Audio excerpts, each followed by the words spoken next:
dans le noir, plongé dans l'horreur.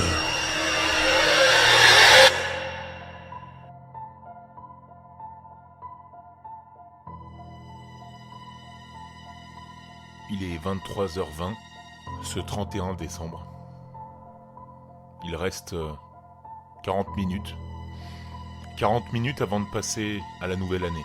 Certains d'entre vous sont sûrement en train de fêter cela entre amis, chez vous, dans une boîte de nuit, dans un restaurant, en train de vous enivrer, bêtement, mais joyeusement, ou peut-être en train de savourer une douzaine d'huîtres. D'autres s'écharpent ou se rabibochent, en famille. Aussi pour les plus chanceux d'entre vous qui ont trouvé la perle rare, qui la supporte toujours, qui le fait en amoureux, en couple, au restaurant ou dans un hôtel, peu importe. Et puis il y a les reclus de la société, ceux qui ont moins de chance ou qui sont détestés, ceux qui le cherchent et pour d'autres c'est involontaire. Il existe une dernière catégorie de personnes, la mienne visiblement. Le nouvel an, je le fêterai seul. Enfin, pas totalement. Mais il y a un point commun entre vous qui m'écoutez, ou toi qui m'écoutes, et moi. La tradition du Nouvel An, on le fait tous les deux. Et si, tu sais, les fameuses résolutions, si tu en as forcément pris une fois dans ta vie. Tu sais, ces 2 ou 3 vœux que tu fais à 2h du matin, complètement torché, et que tu crois pourtant dur comme fer que tu vas tenir au cours de l'année prochaine. Pour certains, c'est arrêter de fumer, perdre du poids, trouver un ou une petite amie, se marier, acheter, qui sait. Toutes ces joyeusetés qui ne sont gravées nulle part et qui s'oublient au fur et à mesure des jours passés. C'est pourquoi moi j'ai pris une habitude. Quand je fais une résolution, je la note. Et l'année dernière, en 2019, je n'en ai pris qu'une, pour être sûr de pouvoir la tenir. Et il faut dire que je suis plutôt fier de moi. Je crois que je vais la réaliser. Avant de vous révéler mon unique résolution de 2019, j'aimerais vous parler de moi. À l'école, tout se passait bien. J'avais des amis, j'étais entouré, j'avais une famille aimante. D'ailleurs, je l'ai toujours eu. Mais vous savez, quand on passe au collège avec les choses qui se disent, la popularité, la jalousie, la croissance, les choses changent. L'innocence disparaît au profit d'une compétition. Dans les notes, dans les fringues, contre vos propres parents. Aussi, à qui aura le plus d'amis. Et à cette compétition, j'avais déjà perdu. Ce n'est pas ce que je recherchais. Quand certains étaient grands, musclés, élancés, j'étais tout l'inverse. Une peau bardée de boutons, un corps disgracieux, qui avait l'air d'être tout fripé.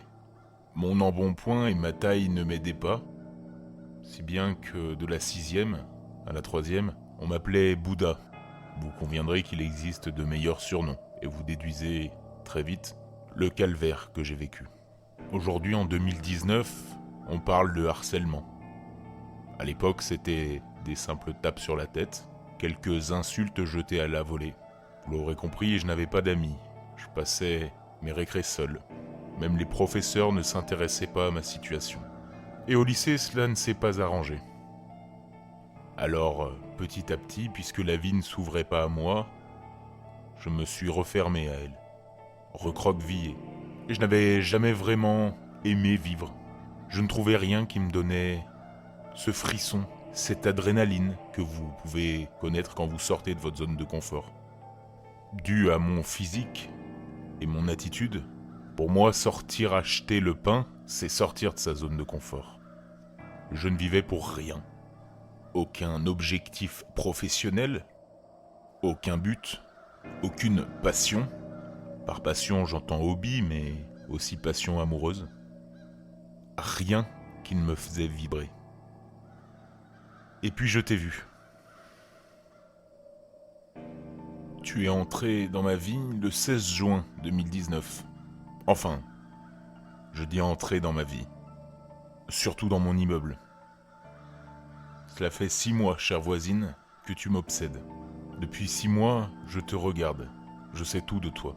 Je sais ô combien tu étais triste d'emménager dans ce nouvel appartement, loin de ta famille et de ton copain.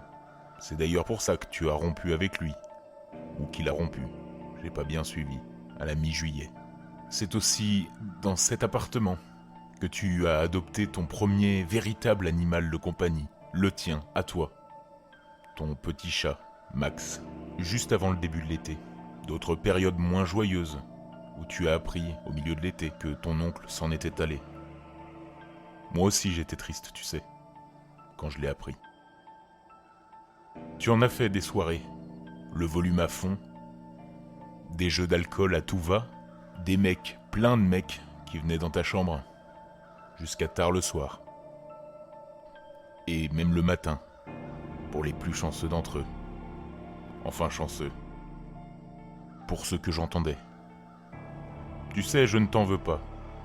Ces soirées finies à point d'heure, ce bruit, ces cris, ces rires, ces pleurs, ça m'a permis de vivre aussi une vie, alors pas la mienne, vivre par procuration.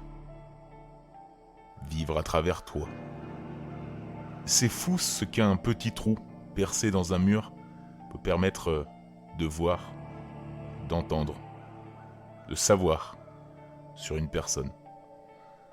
J'imagine qu'aucun de tes prétendants d'une nuit ne sait que lorsque tu es très en colère, tu écrases le bout de ta cigarette sur ton avant-bras.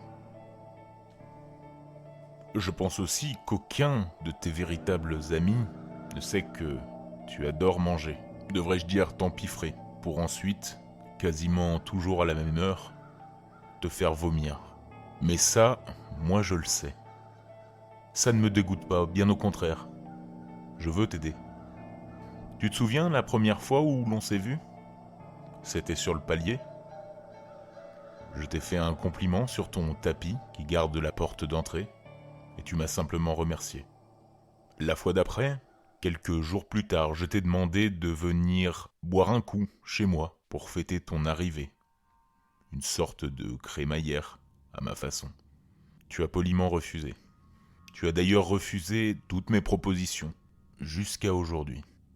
Tu comprends pas à quel point je t'aime, à quel point je suis fasciné par toi.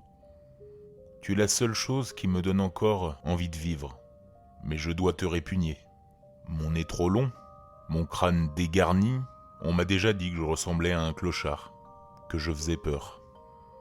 Mais tu sais, Jenny, à force de fermer la porte à une éventuelle relation entre nous, eh bien sache que c'est moi qui ai défoncé la tienne, aujourd'hui.